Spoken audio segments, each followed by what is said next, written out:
Taking some time here during the summer months to catch up with the head coach of the Liberty men's soccer team, Jeff Alder, kind enough to take a few moments here for us. And, Coach, summer months, it's always a busy time for a head coach in Division I athletics. But I guess if there is a slow time of the year, maybe this is it. I don't know. Why don't you tell us what you've been up to here these last couple months? Well, we don't sleep a whole lot right now as we try to prepare for this new league.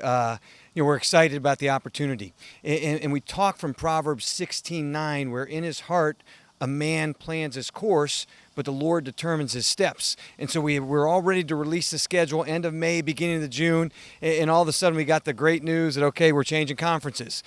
So they put a hold on the poster, they put on a hold on the schedule release, and then we went into the planning preparation stage and said, okay, let's try and salvage as many games as possible, plus put together this new schedule. And we share this with our guys all the time, how the pessimist complains about the wind, okay, the optimist expects the winds to change, and the realist adjusts the sail. And so we try to teach our guys constantly adjust your sail, and so we've spent most of June here trying to adjust our sails. And so we've got a new schedule now.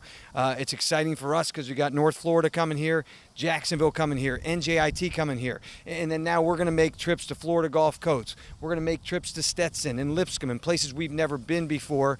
So it's an exciting time for us. It's a chance for opportunity, a chance for growth, and a little bit of a chance for change, but it's a good change. With the Atlantic Sun Conference coming, or going to the Atlantic Sun Conference. Now, I've asked this question to coaches all around the university. How has it affected your non-conference schedule, and have you been able to sort of keep that intact with the conference schedule change? Well, the great thing is we were able to keep a couple opponents that we wanted to keep. Right away, James Madison's coming here, so we're going to renew that rivalry, and they're one of the top teams in their league. We'll have a chance to go to East Tennessee State, which finished first place in the Southern Conference, so that'll be great. And then we're going to Central Florida, University of Central Florida, opening weekend for the first time ever. We've are going down there to play them, and so we lost some games that we didn't want to lose, but we had to because of scheduling conflicts.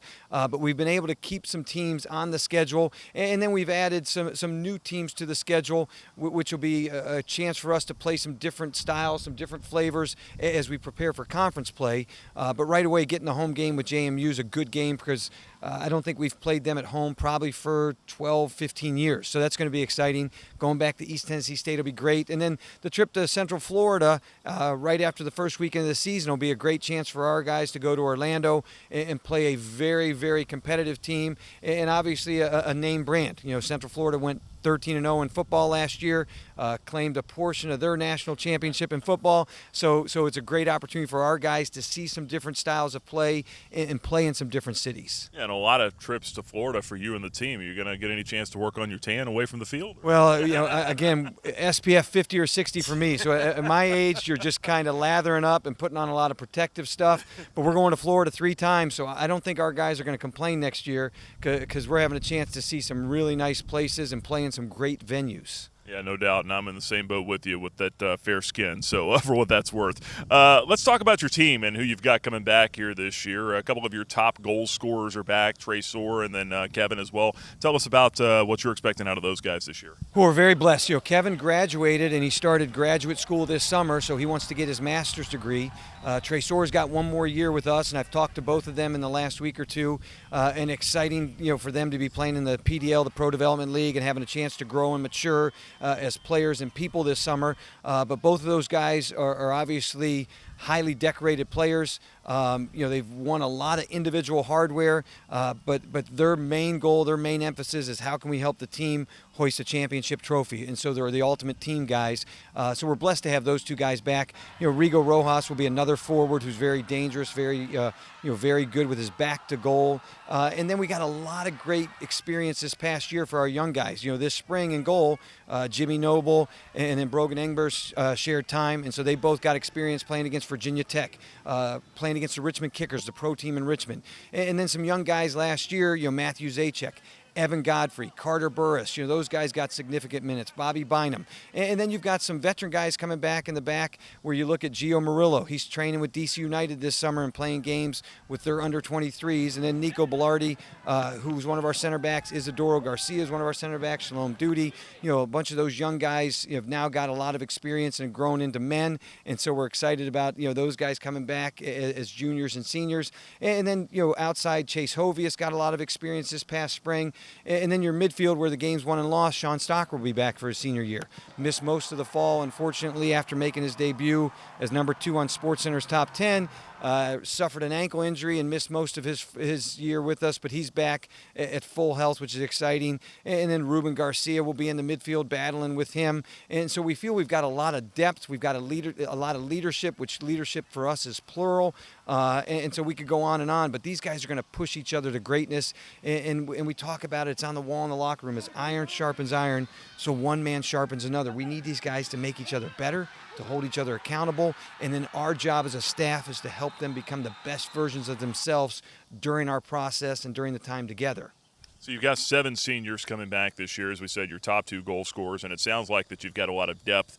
You never want injuries, but it seems like that's always a part of it in any sport. It seems like you've got a lot of depth to be able to overcome that. But also, going into a new conference and taking on new teams, new opponents, you feel like that maturity that you have with some of the older guys is going to pay off?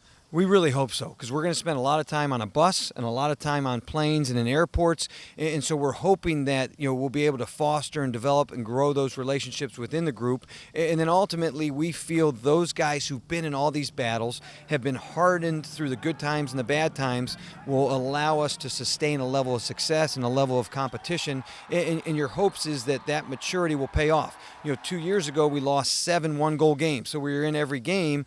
This past year, we had a winning record in overtime, and the guys won all those one-goal games, and things swung our way.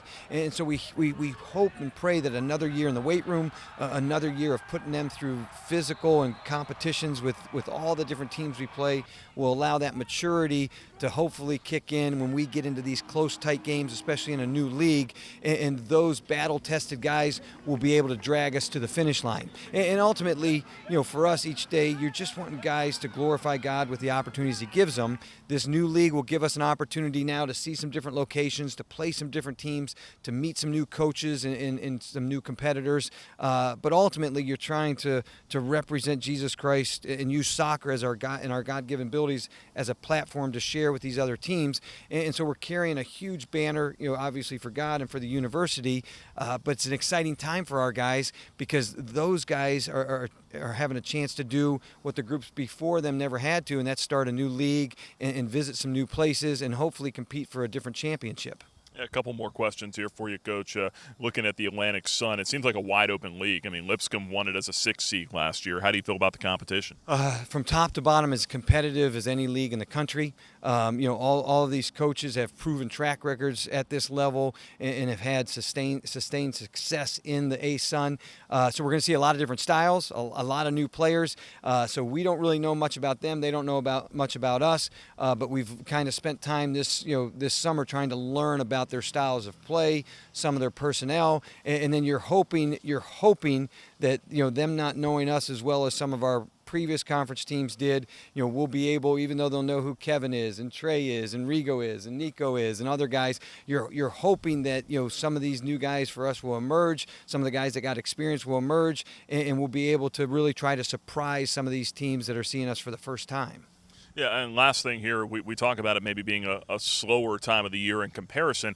It really doesn't slow down when you're scouting for all these new programs, and then also I'm sure from a recruiting standpoint as well, losing so many seniors going into next year. I know you can't talk specifics, but just kind of give us a general idea of how recruiting is going. Well, we're very blessed because we'll bring in 7 freshmen this next year, and so some of those guys will play the first year, other guys will redshirt, but we're hoping that those guys will understand and learn from our older guys what our culture's about, who we're representing, what we're representing, and the importance and the significance of that.